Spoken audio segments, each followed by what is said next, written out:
retrouve aujourd'hui pour une nouvelle vidéo qui va donc parler des bottes Primera Equitem. C'est des bottes qu'on a achetées mi-août, mi-août à peu près. Donc là on a bien eu le temps de les tester, bien eu le temps de nous faire notre propre avis dessus. À la base nous on n'avait jamais eu de bottes. On était au bout de ses chaps. Ouais, on montait uniquement en bout de ses chaps, donc comme nos boots et nos chaps commençaient vraiment à être mortes, on s'est dit que c'était tout simplement le bon moment pour acheter des bottes et les tester. Donc du coup on s'est penché sur le modèle Primera d'Equitem qui est à 179 €. 179 €. Et vous avez le modèle lisse à 169 €. Donc là c'est du coup un modèle en cuir grainé. Je sais pas si on voit super bien. Donc vous avez le modèle en cuir grainé à 179 € et vous avez un modèle en cuir du coup lisse qui est 10 € moins cher. Mais du coup c'est un peu moins intéressant. Ouais. En fait celles en cuir lisse elles s'abîment beaucoup plus vite et elles se rayent. Donc la vendeuse nous a dit que c'était mieux les bottes à grains. Voilà, donc on les a achetées et on les a essayées chez Pad. Ouais. Donc du coup vous avez une taille de pointure et une taille de tige, donc une taille de mollet. Généralement, faut pas vous inquiéter, quand vous allez les essayer, vous allez les trouver super serrés. Ouais, un petit peu serrés, donc au niveau du mollet, mais c'est normal parce qu'en fait le cuir va se détendre tout simplement au fur et à mesure des utilisations. Et oui, au niveau de la cheville, elle va se casser. Elle va descendre en fait. Et au niveau de la tige aussi, vous risquez de... En fait ça risque de vous arriver presque dans le creux du genou, donc au début ça va vous gêner. Mais comme Manon l'a dit, comme la botte va se casser ici, tout descend en fait. Voilà, la tige va redescendre et en fait, elle va se faire à votre pied tout simplement. Alors, quand vous avez acheté des bottes, pensez à acheter des embauchoirs comme ça. C'est super important pour garder la tige bien droite et pour pas qu'elle s'abîme en fait. Voilà. T'en as pensé quoi toi du coup? Moi je les trouve super confortables. Elles sont vraiment super légères. Et je me suis vraiment habituée à ces bottes hyper facilement. Genre moi elles sont directement cassées ici et elles ont bien pris la forme. J'ai juste eu une ou deux petites coupures parce que forcément au début c'est un peu compliqué quand on met des nouvelles bottes. Mais c'est pareil avec des boots ou voilà. Oui, puis ça c'est pareil pour tous les modèles. De toute façon quand elles sont neuves. Ouais, et toi je pense que t'as eu un peu plus de mal avec le...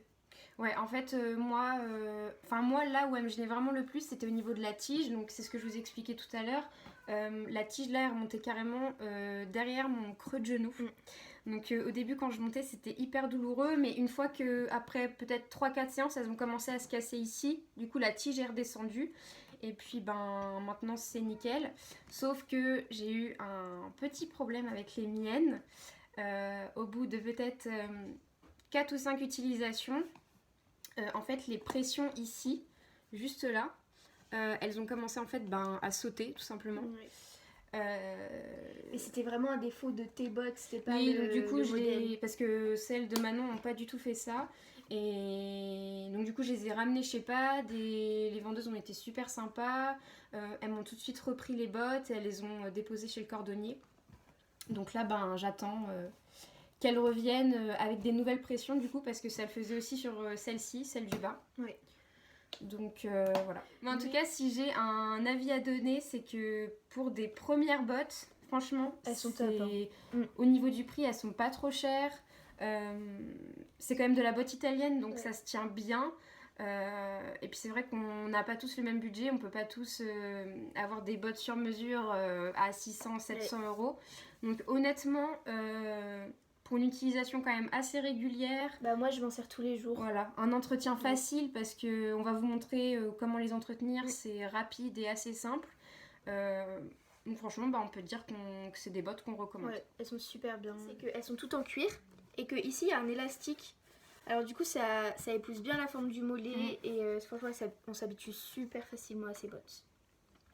Alors moi le seul défaut que je trouve à ces bottes, c'est qu'il n'y a pas de caléperon. Genre je trouve ça un petit peu dommage.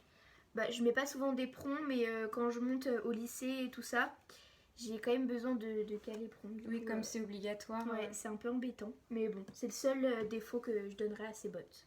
Ok. Voilà. Toi t'as un défaut ou... Non, moi mis à part la mésaventure que j'ai eue avec les miennes, mais bon c'était un défaut de série plus qu'autre chose. Sinon non, moi honnêtement... Je trouve que c'est des super bottes qui coûtent pas très très cher. Et en plus, même avec une utilisation quand même assez régulière, moi, elles sont pas abîmées. Hein. Elles tiennent super bien. Non, là, elles sont pas abîmées, mais du coup, elles sont un peu crades. Elles sont super sales, oui. Donc du coup, on va vous montrer justement comment on les entretient. Allez, on vous emmène avec nous. C'est parti. Alors pour commencer, je voulais vous dire que quand mes bottes sont trop boueuses, ce qu'on fait, c'est qu'on les passe un coup à l'eau avant de passer le savon glycériné.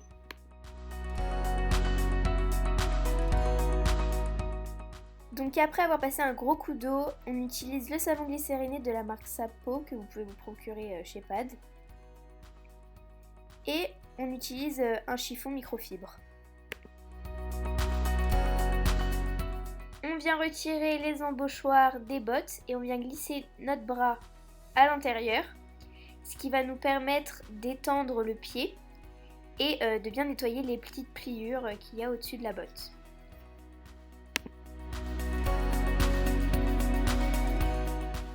Donc là, on vient tout simplement nettoyer notre botte avec notre savon glycériné et notre chiffon microfibre.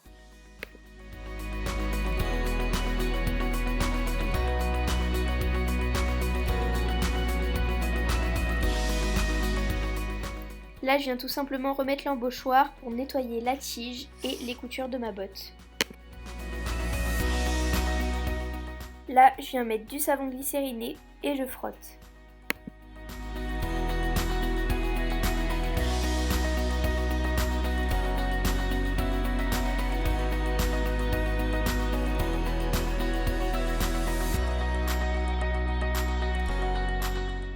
Donc je vais maintenant venir prendre ma brosse à dents, l'asperger de savon glycériné et je vais nettoyer toutes les coutures de la botte.